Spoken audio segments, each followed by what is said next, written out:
Beaucoup de personnes souffrent de la blessure d'abandon, qui est une blessure qui remonte à la petite enfance et même éventuellement avant l'enfance. Cette blessure, elle vient du fait qu'ils ne se sont pas sentis aimés par les personnes qui les entouraient.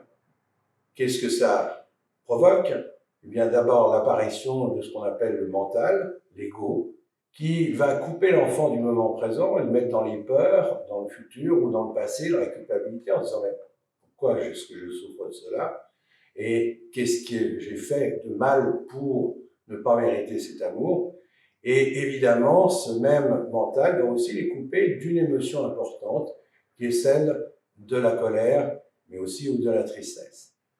L'enfant va grandir avec quelque chose qui va s'imprimer en lui, qui est très important. C'est une certitude qu'on ne peut pas aimer, qu'il n'est pas aimable. Ça veut dire quoi? Ça veut dire que, quoi qu'il fasse, de toute façon, il va être rejeté, il va être abandonné.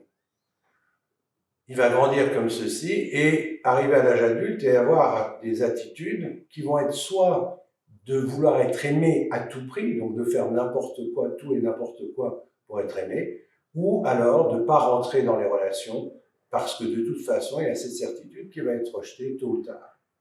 Comment est-ce qu'on peut guérir de cela? Bien d'abord se rendre compte qu'on souffre de cette blessure par la répétition peut-être d'échecs qu'on a eu dans sa vie amoureuse ou sociale, et deuxièmement, d'aller à l'envers de cet ego, c'est-à-dire de retrouver d'abord le moment présent et de retrouver surtout l'émotion de colère que l'on n'a pas vécue pendant des années. Une fois qu'on a fait ça, bien évidemment qu'on va nettement mieux. Ça prend du temps, mais c'est parfaitement faisable par tout le monde.